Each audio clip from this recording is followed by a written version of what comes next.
Bet on Bears fans, another edition of the Chicago Bears podcast coming your way. Pat the designer, John Jurkovic in the building.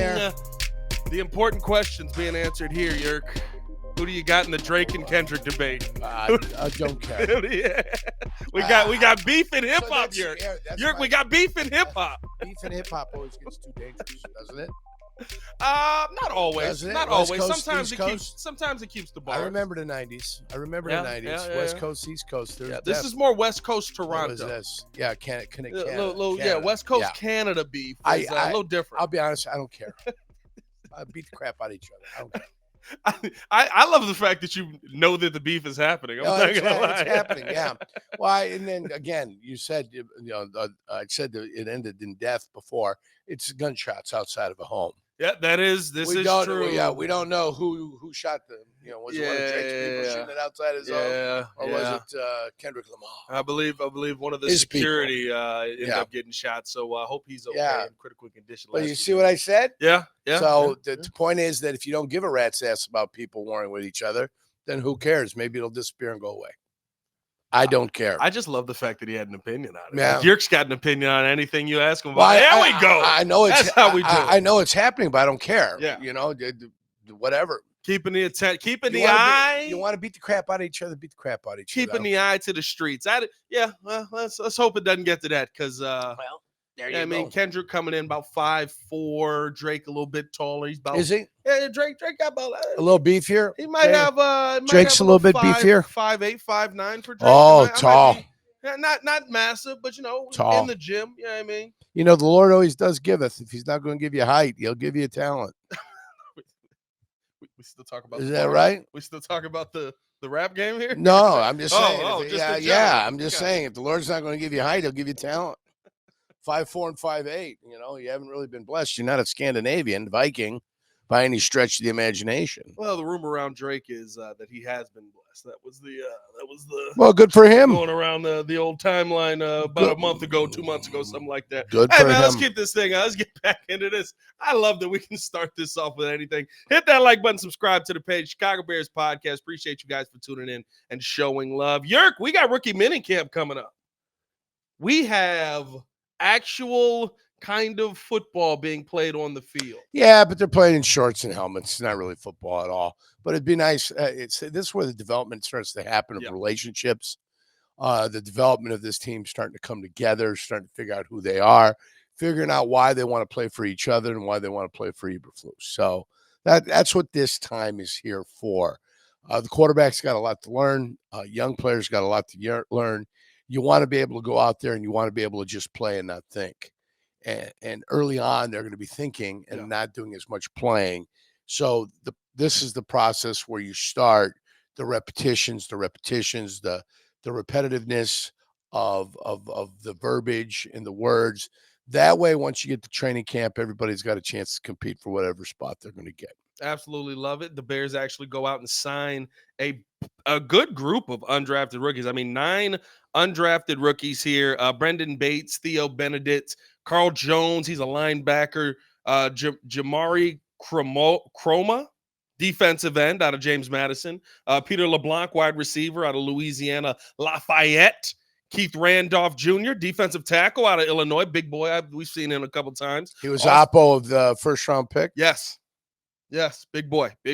Austin Reed, quarterback out of Western Kentucky. Reddy Stewart, who they actually signed and gave him a little money on top, a little scratch to start off, 12-5 to start second highest signing bonus outside of Tyson Bagent, who also made the team last year. And Ian Wheeler, running back out of Howard, who actually signed for, I want to say, a 3-year deal for about $2.3 million. A little different than when they were signing undrafted rookies back in your day, Jurk. A little bit.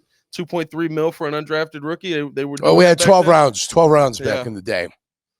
Oh well, yeah. So 12 rounds, more opportunities to be drafted back then. But for those guys in my draft that were undrafted, Tony Siragusa, 12 rounds undrafted. John Jurkovic, 12 rounds undrafted, and of course John Randall, 12 rounds undrafted. What a group! So there's always players there, and that's the one thing you can tell these guys. They probably would have been drafted normally, right? Back when there were 12 rounds, but the the teams got tired of paying out the bonuses. So they said, let's just do it with 7. We'll sign everybody else as free agents. And that's when everybody started cut their drafts down too. So, that's the way it works. But there's a number of positions open. If you show you can play, you show you got an affinity for special teams, they'll find a way to keep you. And that was the question, right? What do you say to these guys to kind That's of, it. hey, listen, Yep. there's an opportunity here for you to go get it. And I love the fact that the Bears still addressing positions, kind of, right? I mean, like still looking at some of these young guys and saying, maybe we can find a diamond in the rough for something we didn't address during the season. This is how simple it is. I got one guy making $3 million, and I got another guy making $600,000. If the guy that's playing $600,000 can play as close as possible as the guy making $3 million, I'll get rid of the guy making $3 million. I'll keep the kid making $600,000. Just it. That's economics. That's the way it works. What's the mindset coming into rookie minicamp as the undrafted guy? What is that? Just be find seen and not heard. Ooh. Ask questions. Be seen and not heard. Ask questions and let your play dictate what people think of you, period. Don't be late. Don't give them an excuse to get rid of you. I've seen guys never even get the chance because they showed up late. They missed something. They weren't where they were supposed to be. And boom, the next thing you know, they're out the door trying to sign on with another team. What was it about the good kid John Jurkovic that enamored? I made Shula laugh. My first team was that was the move. I made Shula laugh. Do, that's right. I mean? I was a little bit of a jokester and a prankster, and I made Shula laugh. I think Shula liked that. 90 was the year they weren't coming with the practice squad because the players sued them because they limited the amount of money you can make to $1,000.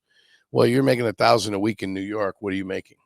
You're not making anything in New York. You're having an apartment, maybe. They brought the practice squad back in week 4 of that my first year in 1990, and then they kept the practice squad for the rest of the time here. It's still 40 years later. You still got yourself a practice squad. So, I mean, that was kind of a nice thing. It came in 1989. Now it's still here. The other thing I did was, you're going to get messed with. You're a rookie. So they wanted cold beer after every practice. So I went to the local store, like a Dick's Sporting Goods or something. Yeah. I got the biggest styrofoam cooler you could find. It was styrofoam. It wasn't whatchamacallit. It was just a big cooler. Yeah. And I'd put 2 cases of each. So it was like 4 cases of beer it could hold. And I made a deal with the equipment guy that he would empty the ice and fill the ice up every day.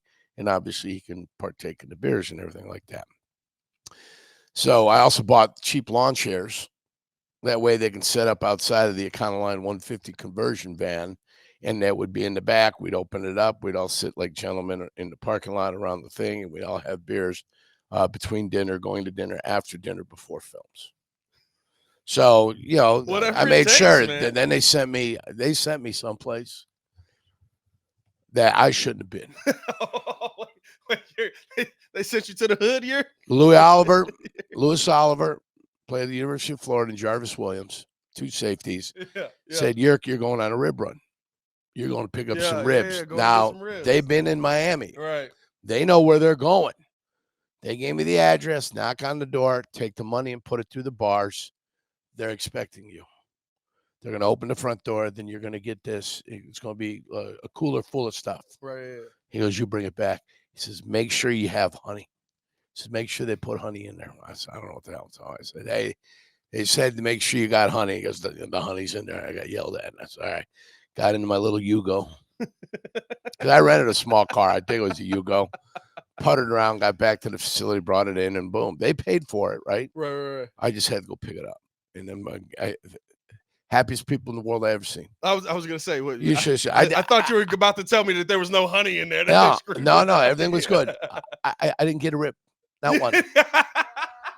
No, I went and picked them up, but all the food was for them. Yeah. It wasn't for me. So, but no, I went and did what they needed me to do. Right. And the one time the veterans, Barry Krause, Mike Reichenbach, who had come from Philadelphia, he had played in Buddy Ryan's defense, but Seth Joyner had come in. Seth learned under Mike, got control of the defense, and Mike was expendable. So Mike ended up coming down there. Cliff Odom. We had John Offerdahl, Hugh Green, and E.J. Jr. It's like a who's who of 80s linebackers. Yeah. All of a sudden, they're all together on one team. And so about 3-4 of us went to the Club Rolex. The Club Rolex. The Club Rolex on Northwest something Was this a Avenue. club or was this a gentleman's It was club? a gentleman's club. All righty, here we Yeah, go. and it was after practice, so we went to the Club Rolex.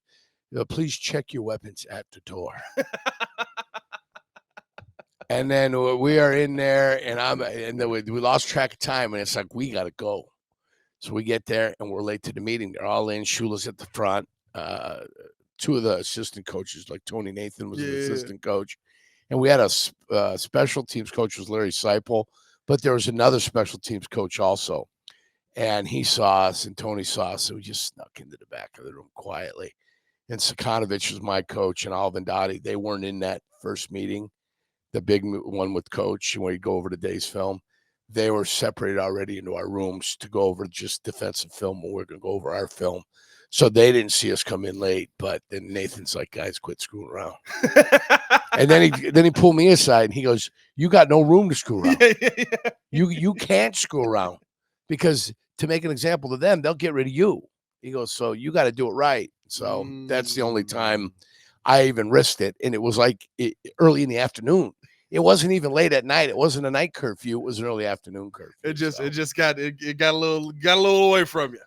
I wanted to run with the fellas. Yeah. And then me and Sammy Smith, remember the running back? Sammy Smith out of Florida State. Absolutely. We'd go to the dog track all the time. During camp? Sammy Smith liked to gamble, man. He liked to gamble. So I'd gamble too, but I wouldn't gamble heavy. I mean, I just play my 183, trifecta box or exacta box on the horses, because usually the one and the outside horse, 187, 183, 713. Those were the combinations that usually came in if you took a look at it. So, I'd make those little plays and this and that and that. But I was a single guy down in Miami. I'd go to Calder. I'd go to race course and catch the late daily double all the time. Before Gulfstream. Gulfstream opened up in January, so you had to go to Calder race course. So I had fun. It was a good time down in Miami. I should have gone to a High Life Fontaine. Never went to a High Life Fontaine. I didn't know how to bet it. Right. So if you don't know how to bet it, how do you gamble on it? That's kind of the problem. I wouldn't know what made somebody win. Right. What's the winning shot? Who's playing well, that kind of thing. Who's going through a divorce? Bet against the guy going through a divorce. I had no information on it. So you got to get that insider down there. But there's plenty of things to do in Chicago. So you're a young man, you come to Chicago, you see everybody going to the sporting events, whether it's the Chicago Sky, whether it's up with the Cubs, bouncing around doing other things. There's plenty of casinos where you can go ahead and find yourself getting into a little bit of harm. But it's Chicago. Have fun. Yeah. The summer is upon us. Just be ready to go in July. That's it. End of July, beginning of August. You got to be ready to rock. They got the Hall of Fame game, so they come to camp a week earlier than everybody else. Is that going to be an advantage for them, you think? I played a lot of these young guys? I played in two of them. Yeah. So it's fun that you get a chance to do it. A fifth game gives younger players a bigger opportunity to play. Yeah. We already know how Eberflus doesn't like playing his veterans for some crazy reason or not. He doesn't like to play his veterans in some games. Everybody just get the game off. I think Caleb Williams needs reps. I hope he doesn't do what he did last year. Does that have to, I was going to ask you, does that have to change this year? There's so much new. There's so much different. My biggest complaint is the way they practice and the way he played it. What he did in the preseason games. That was my biggest complaint about him last year. It irked me a little bit. So hopefully they take things a little bit more seriously early on. And that would be nice. There's risk of injury all the time. It's not once, twice, football. Or somewhere else. It's football. Yeah. There's going to be a risk of injury. So that's just part and parcel with the game. That happens. So if some guy's going to get injured, that's just the way it's going to be. I like the list of guys that they're bringing in. The young guys. I think that there's some opportunity here. I mean, the two guys that stand out to me, and it's because of who Flus is. Reddy Stewart stands out. He's a DB out of Troy. I watched a little bit of his tape after the Bears signed him to the contract. Gets after it, Jurk. He's on the move all the time. Never stops. Doesn't give a lot of space. Smaller guy though. Smaller build. And Keith Randolph Jr. Those are the two that I'd really like to see make the team, because I think those are two impact positions. You can never have enough DBs, as we saw last year. We end up losing Jalen Johnson for a little bit, losing Jaquan Brisker for a little while there, and then Are you confident in this season coming in at the defensive tackle position? I think that's the question a lot of people have. I feel good about Montez Sweat. The rest of the line, I have a ton of questions on. Yeah, and I need to see more. I need to see more as we hit the floors. Well, they addressed the defensive end in the 5th round, right? I hope so. I think he's more of a pass. He's a unique type of player. Well, he's a pass rush specialist. Right. He's a big guy that needs to learn how to play the run if you're going to be a 3-down player. Yes. That's just the way it is. Yes. If he came in here like Mark Anderson did and gave you 12 sacks in his rookie year, would you be happy with it? Absolutely. And then when they tried to play Mark Anderson as a regular defensive lineman playing 3 downs, what happened? Not as good. Well, he was an abject failure. Yeah. Because when you go out there, Ngakwe last year, when you go out there simply to rush the passer and only rush the passer, that's all you worry about. Right. You pin your ears back and you get after it. When you've got to play football, then life becomes difficult because you just can't pin your ears back. You also have to play the run. So that's what you're looking for. Dexter's the guy that I've been calling for improvement for an extended period of time. If you believe what they did with Brisker and what they did with Gordon and what they've done with Stevenson, if you believe that they've had some success developing some people, then you've got to have some faith in the defensive line coach being able to develop a defensive lineman that's got all the physical tools in the world, but they had to kind of change up mentally because of the horrid system he was playing in defensively in Florida. Not that it's a horrid system. It's just totally opposite of what you want to play. Yeah. So you kind of got to break him of those habits that he's been trained for a couple of years to play in. And that's why his improvement was always going to take time. He was always going to have to see the action. And there's only one way to improve, and that's by playing. Right. And he got a chance to play at the end of the year. I've got high hopes for Dexter, banking on the fact that he's got coaches that can develop players. That's what I got. And this offseason, it's going to be a full year in the playbook. Yeah. It'll be a full year working out with these guys. It's a year for him to relax a little bit now. Okay, that's what that first year was like. Whew, it was different. Now I get to come out here and I just get the ball, and hopefully that's going to end up happening. If that ends up getting taken care of, I know you got your veterans playing the nose tackle position. Yeah, Billingsley. And then after that, the one thing that they didn't really address is that opposite Montez Sweat. And your guy Ngakwe didn't prove anything last year for him to stick around, so you're happy to let him go. It's fine. You didn't do it here. Fine. Go do it someplace else, but it didn't happen here for you. So, I mean, did they address it? When you only got 5 picks and you waste one on a punter, what can you address? Right? We haven't talked about that. You got 5 picks. You got 5 picks. You waste one on a punter. Yeah.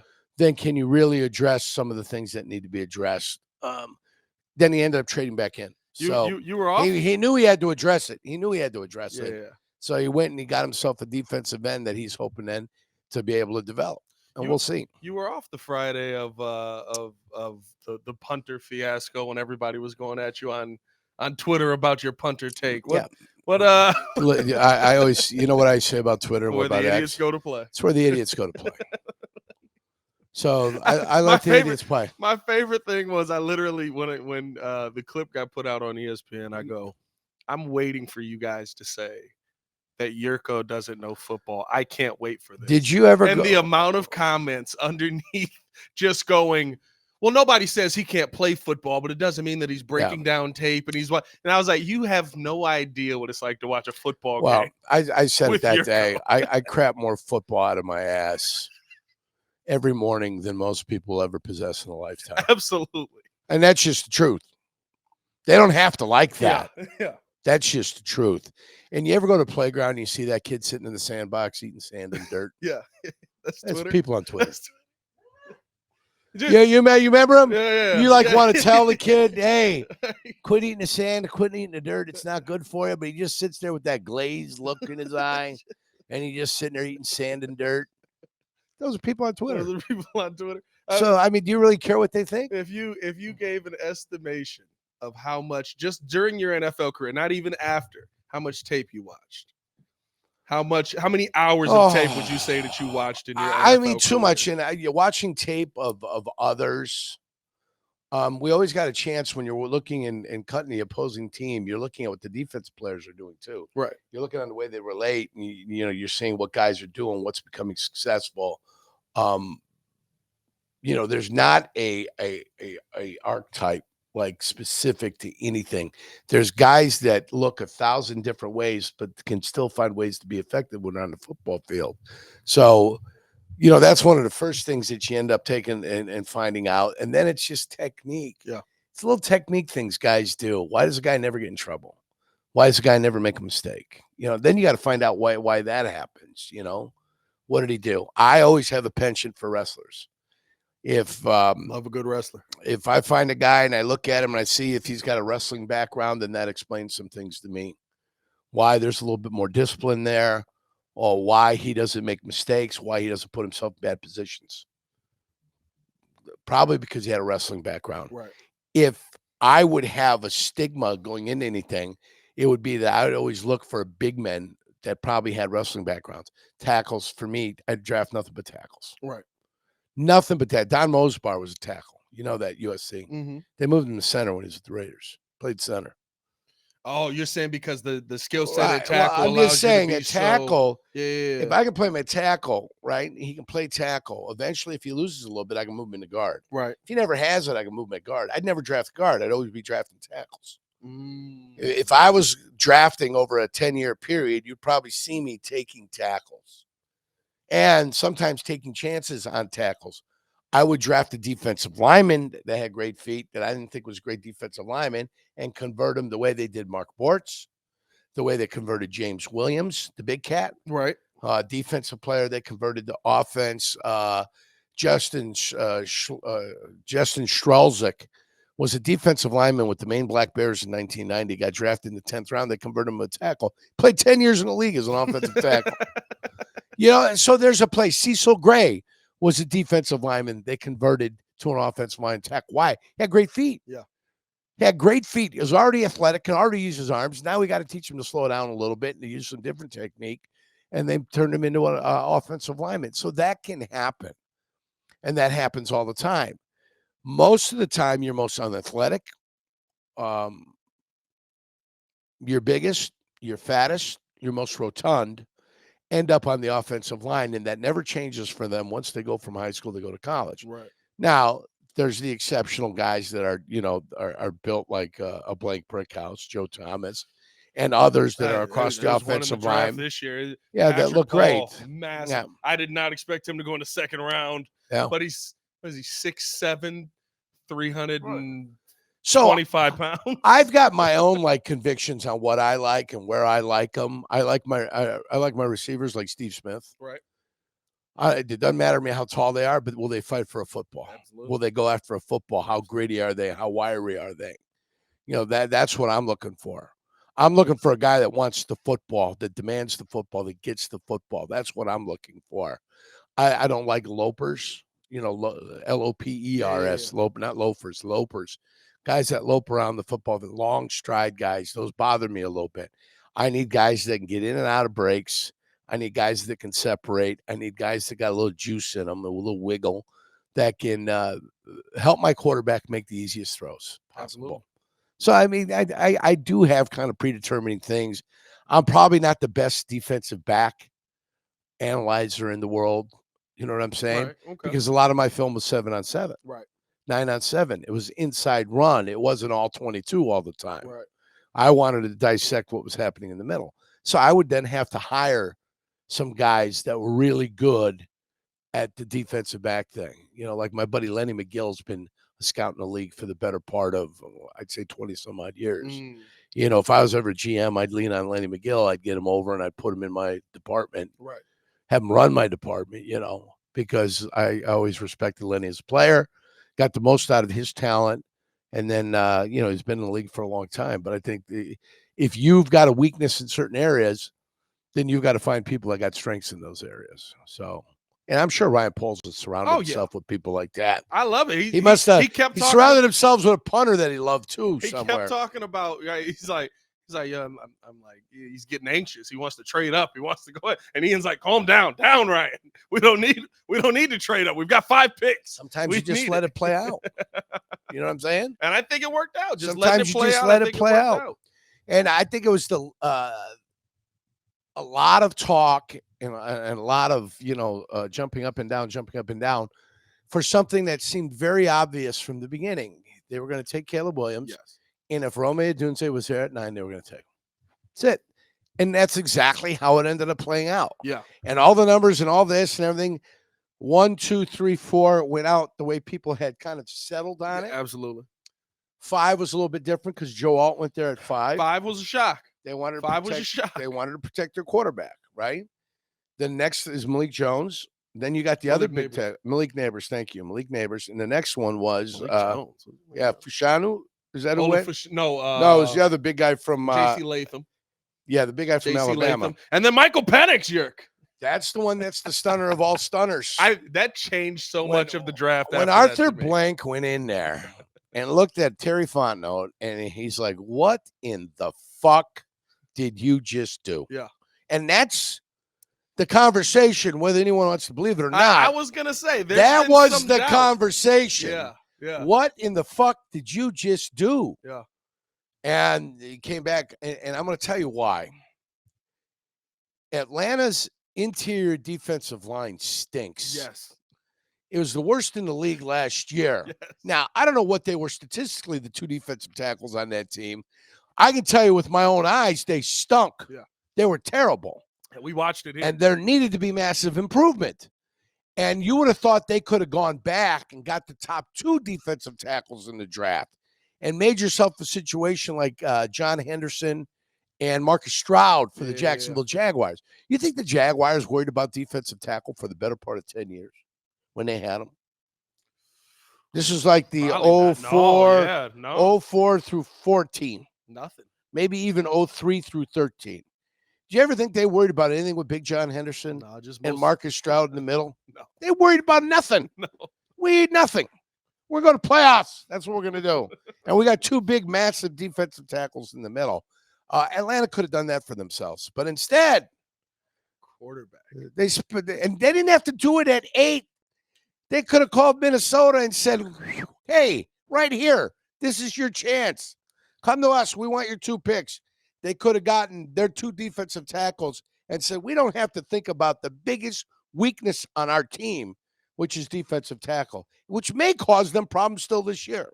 I think that's the strange part to me about like how the draft played out is I believe if not injured in college, Michael Penix is probably the second best quarterback in this draft. But he was injured in college. That did happen. You can't say that it didn't. Duncan runs on us. He is 24 years old right now. So you're talking about a guy who's probably not playing if Kirk Cousins plays out for 2 years. So you're going to start a 26-year-old quarterback in 2 years? Or are you just getting rid of Kirk, who you just guaranteed $180 million to? Well, you're not getting rid of Kirk. So, you know what I mean? Like listen, the pick it's so weird. Here's the pick didn't make sense unless Kirk Cousins gets hurt in the 5th game of the year and Michael Penix Jr. comes on and pulls a CJ Stroud. That's the only way this pick, and Terry Fontenot looks like a genius. Yeah. The longer you wait to play him, the less success you have. 7-9 now for 3 years, or 7-10. Yes. 7-10 a couple years, and then 7-9 the year before they went to 17. Yep. I can see that happening. I can see 7-9 happening again. Now, listen, Kirk Cousins is a very talented quarterback. You got more offense. How do I stop Kirk Cousins? How do I stop him? Let him throw. No. If he's never on the field, how does he win? Oh, this is true. If I'm sitting there handing the ball off between the softest underbelly of the Atlanta defense that you could ever find in the middle there, soft underbelly of their defense. Got him. Well, what am I going to do? Just got him with the run all 12-play drive, 12-play drive, 12-play drive, 12-play drive. I mean, what are we going to do?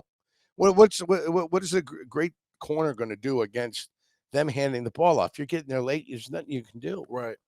So I think, again, the biggest problem they have is defensive tackle. There are 2 of them. They don't have them. And you can run them up the middle. You can just run them, period, because when that's weak, your linebackers got to gamble to make plays. Yeah. When they gamble to make plays, they compromise the integrity of the defense. So they're causing all your problems when it comes to the run game. So it's Atlanta. It's not Chicago. Either way, they made the mistake. Odunze falls in the lap of Chicago. I don't know if you saw the footage from the draft. Yeah. Because it was where was it this year? Detroit. Detroit. You saw the one guy in the Bears thing sprinting to see. He wanted to interrupt ESPN. I think he almost tripped over a cable and derailed the whole draft process. The guy in the Bears thing with the card, the card that said Rome Odunze. He's on death grip on that thing. He's going to like a baton, like Usain Bolt in the last leg of the 4x100, by a 4x4. He's sitting there hauling ass trying to get there. He's not going to drop the baton. They handed that to the commissioner, and it was that pick took 3 seconds. Was that our? I don't know if you remember this when Justin Jefferson fell. Yeah. And the Vikings are in the draft room. They're like, all right, we got to go corner here. Or do we trade back? Should we trade back? Who'd they just take? Jefferson. Yeah. Get the card in. Jefferson. Here we go. Yeah. Here we go, boys. That was our Justin Jefferson Let's moment. do it. Yeah. I love it. Oh, that's exactly it. So listen, it looked to be a grand slam for him. If it worked out, it worked out. It was a grand slam. Yeah. That's what it was. Yeah. Game-changing draft. And then third round pick is the kid from Yale. So that's a guy, he was injured, but he's got physical tools. He's got physical tools, right? Local kid's got physical tools. All right, now those physical tools have to come to realization, and we'll see what he's like when he's playing up against the big boys. Do you think he's Braxton Jones insurance or possible replacement, or do you think he's possibly some guard? He played right guard. I think he's flexibility insurance. Do you think he's I think early on in his career he'll probably be prime sixth guy. Mm-hmm. That's able to, if they can get him to be very versatile. There's a strength and versatility for an offensive lineman. If you had your druthers, you'd only want to keep 7 active during the week so you can keep other positions active. Offensive linemen don't help you on special teams. Right. And I've seen some teams, the Tampa Bay Buccaneers with Sam White kept 10 offensive linemen active. How do you think his special teams work down in the heat? Weren't they trying to do like they were trying to do the hockey lineup offensive line? They came out with 2 full squads. Yeah. And they wanted to swap in like 5 offensive linemen. And 5 was like, what the? At the end, I played with Tony Mayberry. Tony Mayberry was the center. He was out of Wake Forest, I believe. Tim Ryan played with my brother at Notre Dame. Big Mike Sullivan went to Miami of Florida. Was from St. Francis de Sales out here. And I talked to those guys after that. I said, what in the hell is Sam White thinking? He said, well, if he can keep his offense, everybody substitutes everywhere else in the field. He goes, they never substitute the offensive line. His theory was if he can keep his offensive line fresh, that they'd be okay. But every time you substitute somebody, you lose somebody you lose something. Yeah. When substitute. I go, your second offensive line is never going to be as good as your first offensive line, right, even when they're tired. He was trying to find 10 great offensive linemen. Yeah, and that backfired on him that game. You got you got to cut at certain positions. Then you're cutting a linebacker, you're cutting a defensive back. You might be keeping a running back or receiver. You keep 5 running backs active because they help on special teams. You keep 8 defensive backs active, maybe even 9 because of special teams. You keep 7 linebackers active. Why? Because of special teams. That's why you keep them active, because it's important. Timmy Houck, the Weasel out of Montana, came out the same year I came out. The Weasel, okay, and that's what his nickname was. The Weasel played 14 years in the league because he could play special teams. Right. Marcus Wilson was a backup running back that was never going to be a starting running back, but he was a hell of a special teams player. So that's what you need. Tight ends, backup tight ends have to be able to play special teams, whether you like it or not. I remember Jackie Harris was running special teams. Jackie Harris was a starting tight end. He was exhausted after an offensive drive. They'd gone like 8 plays. They'd gotten the ball to 50. It stalled. And he's on the side. He goes, I need a break. He put me as a wing. I'm moving on as a wing. I had to report eligible. 64 reporting eligible. I'm out on a wing. I got Gil Bird, or I got somebody coming off the corner for the San Diego Chargers. Right. Back then, still San Diego. And I'm kick-stepping it back, praying to the heavens he doesn't put some speed on me, because I'm going to have to take him down. I can't give up a block punt. So I took him all the way back, got him out. I started to run. And I'm hauling ass. I want to make a play. This is the only time I'm ever going to play on the punt team. I'm hauling, ball kicks through the end zone. I'm like, oh, son of a horse. I was But see, hoping if you to had make Tory a tackle. Taylor on that team, it would have stopped Yeah. at the 1 year. Yeah. It would have stopped at the 1. All right, we're going to keep it short. We're going to keep it short. Gross average last year for your guy Taylor at Iowa. Go. What was it? Gross average. 43? 46.4. 46.5. Yeah. Gross average for Gill last year. 38. 46.1. Gross average. Oh, gross average, not net. So they both kicked the ball the same distance, right? Right. How many times inside the 10 for your guy Gill? I don't know how they do it. Is it inside the 20 or inside the the 5, inside the 10? I think inside the 20. Inside 13 20. inside It was the 13. 20. Yeah. It was 13 inside the 20. Yeah. How many times your boy put it inside the 20 for Iowa? Of course, remember, he probably had 175 punts in 12 games. Yes, he did. That's why they're infatuated. Yeah. He had a lot of punts because he played on a crappy team. He's their offense. Right. He's on a crappy team. So there's an over-reliance and there's an over-love on a punter. Yeah. Now you're going to get a guy. What's the team that punted the ball the least amount of times in the league last year? NFL. 17 games. 47 times. I'd say 49ers. 47 times they used their punter last year. And that's because they'd go for it on 4th down too, like other teams Detroit. do. That's the new thing, right? I don't know which one. It was 47 times. Another team was 56. I'm going to do the math. 56 divided by 17, 3, carry the 1. That's like 3.3 times a game. I drafted somebody in the 14th round for 3.3 punts a game in the 4th round. Yeah, for 3.3 punts a game. Really? I wasted a pick? Is that what I did? And then I get the smart-ass comments from the idiots on X, right? The idiots on Twitter. Yeah. The smart-ass comments, blah, blah, blah. Oh, this guy's going to be great. This guy's going to be this. This guy's going to be that. Oh, Jurko, this guy's going to be this. This is going to be that. 3.3 times. The Bears might only punt 51 times this year. And you wasted a 4th-round draft choice? And this is what I told them. I go, I don't need every player after him that went to hit. All I need is one player. And it was a waste. The one player that hits after they drafted Taylor, okay? One player. That guy hits, then the Bears screwed up royally, period. That's all I need. One player. Well, there was nobody. Oh, they're so deep at all positions. Somebody correct me if I'm wrong. Did the Bears win the Super Bowl last year? Was I sleeping when I was watching the Super Bowl and the final numbers finished 5-2? Was I asleep? Were the Bears in that game? Did I do a post game for that the Bears were in? No, they weren't. They only won 7 games last year. Don't tell me how tough it's going to be to make this team. It's a 7-win football team. Okay, that's what it is. So we'll see. I got them predicted already to win 11. Okay, I like that. Already. Based upon the 7 wins, the 3 that should have been there, a little bit of improvement, a horrific schedule that they got to play. Just terrible schedule. Yeah. Teams on this schedule are horrid. That's what I said. Horrid teams that they've got to play. They should, by accident, win 9. By accident, get to 11 wins. No, they should get to 11 by accident. Frisco's on that schedule. Yeah, Frisco's probably a tough team on there. You got Minnesota twice. Yep. Right? You got every has-been. You got the Jayville. Houston's a decent football team. Tennessee stinks. Yeah. A lot of wide receivers, though. Yeah. A lot of wide receivers. I don't know if Will Levis is good, but a lot of wide receivers. They stink. I just, listen. And whoever else is on that schedule. I forget who else is in the AFC South. Realistically speaking. Tennessee, somebody else is in the AFC South. You got the Cardinals on that schedule. You've got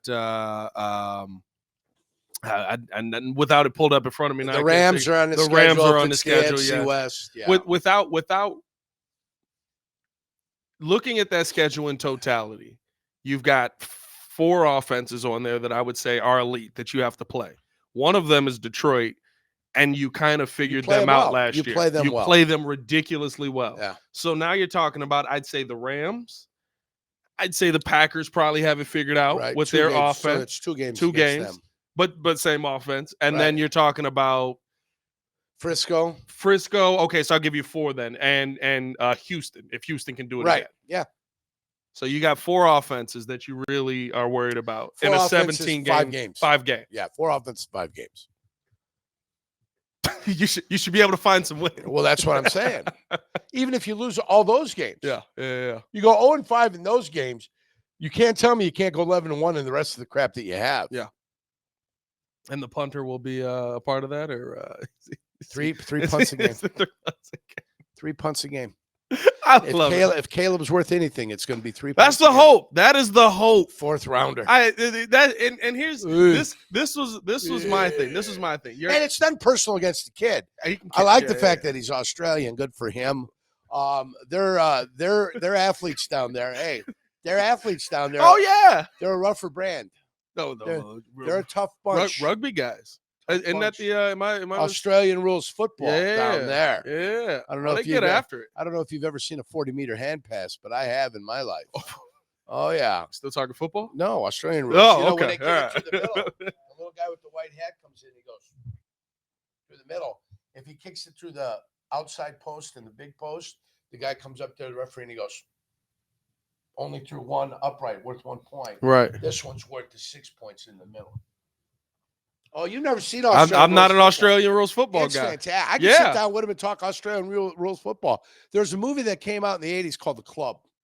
And it's a movie about Australian rules football. You need to see it. I'm going to have to tap into I was up late one night gambling on Australia B, which is just the horse racing out there. And I happened to be watching ESPN, and they had an Australian rules football game on. And I'm sitting there watching it, and it's a mark. They kick the ball. If you catch it, it's a mark. They blow the whistle. You get to back up from the mark, and then you get to take an approach, and you get to kick the ball either one of your players, or you advance it downfield, hoping one of your guys catches it, gets another mark so you can kick it through the uprights. This guy, and then when you run with the ball, you got to throw the ball on the ground like a dribble. Right. You can run so long, but you got to throw it down the dribble at once. It pops right back up in your hand. This guy was moving, running. He was hauling ass, and all of a sudden he went and punched it with his hand like a volleyball, like it was a volleyball. And the announcer was like, "Oh, yeah, Jimmy McAllister. Oh, he's got himself a hand pass. It's a 40-meter hand pass." I mean, it's like he was mesmerized by it. The ball just kept floating in the air, and it floated perfectly to his guy. Yeah. Now, on a hand pass, you don't get a mark. They don't blow the whistle dead. Okay. Now the play continues. So I mean, listen, with Taylor, I could break down all the Australian rules football. I gotta get in. See, and it's not. This is not rugby. Then listen, this is different from rugby. This is Australian rules football. Not only that. Hey, not only that. Okay, but I could say nothing I say is against the kid at all. The kid has done nothing. The kid is innocent. Right. The kid didn't know Chicago was going to pick him. They picked him. And now he's here. Now he falls in a great situation, right? Yeah. 51 punts. The over-under on 51. Where do you think it'll reside? If they're worth anything, the Chicago Bears this year, he'll be lucky to reach that number. Lucky to reach that number. Let me ask you this before we get you out of here. Just you were on a defense that, right? You're coming on after the punt. Is there anything that the punt can do, right? If it's a great punt, does that fire you guys up? If it puts you in a great position to go, does that help at all, right? But Ryan Poles talks about this guy. This is a weapon. He says this is a weapon. I mean, certainly it helps the defense. If you get a guy and you pin him at the 10-yard line, the pure statistics of it all, right? Statistics that have existed for years. Anytime a team starts the ball on the 10, the success of them scoring a touchdown is at a very low percentage. The further you move it up the football field, right? Higher percentage. But that's to say that if you pinned on the 95, that the Bears never gave up a 95-yard drive last year. And that's what I'm saying. Did it happen? Yes. Yes, they've given up drives. Yes, it's theoretically you get pumped up and boom. But what happens when you do it on the road and the crowd's not with you? You know, and the crowd's not going crazy. Yeah. Now you're on the road, your punter pits them to the 5. You still got to go out and play defense. When the ball's at the 20 to 15 to 10 or to 5, you still got to play defense. You're 6'4", 220 for our punter. Can we play him at linebacker? No. Can we get any extra out of him at linebacker? Maybe. No. Oh, I love it. I forgot about the whole punter fiasco. Remember, though, it's not against the kid. Yes. It's against the It's pig. against the philosophy. Yes. What were you thinking and what were you doing? That's what it's against. It's not a personal shot at Ryan Poles. Well, I said the pick was a pick of arrogance. Yes. Thinking that you're further along than you actually are. And there's been a couple of comments that I've heard. Oh, it's going to be tough to make this football team. Oh, it's going. Well, not really. Depends on what position you If play. you got somebody come out and perform, you don't have 25 Pro Bowlers on this team. I mean, what are you thinking here? What kind again? I know you picked these guys and you feel real good about them, okay? But let's not get crazy about what we have on this football team. They're still in the process of proving who they are. Right. That's still a process. They're in the middle of it. They're not at the end of the rainbow. They're approaching the apex on the bridge where we're going to figure out who the hell they are. Right. When they get to the bottom of the bridge, I hope it's a playoff football team. That's the goal. I hope it's not a disappointing football team. That'd be a problem. I need a Super Bowl where Torrey Taylor pins a team on the 5 and the Bears get a safety to win it now. That's the only way to save it. That's the only way to save it. I've been a part of it. I've been part of teams. We got a safety against the LA Rams in Milwaukee in 91 or 92. Brian Noble broke through and got it. Okay, yeah, right. Brian Noble got through there and made the play. So we've gotten some safeties in our day. Yeah. Against Detroit, though, you were afraid to pin him on the 5 because you were afraid Barry's going to go for 95. You're taking deep breaths. You think you got him in the end zone, all of a sudden he's in the other end zone? They used to run their own slip screen where he'd go to block, and he'd slip the guy who was blocking, and then Mitchell or Dave Craig or Eric Kramer, whoever the hell was on their team, would just float the ball to him, and now he's in open space with 2 blockers in front of him. Come on. That was unfair. The great Barry Sanders. Hey, we appreciate you guys tuning in. Held him to negative yards rushing. Held him to what? Negative yard rushing. Negative yards rushing. Playoff game, December 31st, 1994. 13 rushes, -1 yards. The only time he's been held to negative yards rushing in his career. Ooh. Did you get a grab on him in the backfield? Boom. I tackled him twice that day. Ooh. Twice. I was going up against over Barry Sanders. I was going up against Kevin Glover that day. Monster. We committed everything to stop him. He said, if you're going to beat us, you're going to beat us for your quarterback. Yeah. You are not. Herman Moore is going to beat us today. You were selling out. Yeah. Brett Don't Pay the Perryman. He was going to beat us that day. Remember him? Don't Pay the Perryman. Brett Don't Pay the Perryman, Miami, Florida. It was a Walter Payton game plan. Just whatever you do, rush everybody at him. Our corners were coming off the corner. And they got us on a sluggo in that game. They had us where we committed to the run, and their guy was down the field. They missed him. That's why you put it on the quarterback. That game ended 16-12. It's not like Brett put up 1,000 points that game. Yeah. 16-12. We held them in negative yards rushing. We barely won the game.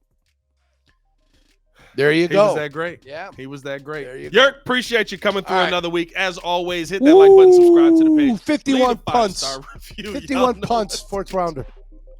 Y'all stay safe out there, Chicago. Bear down. One love. I can't wait to see Twitter after this. I can't wait.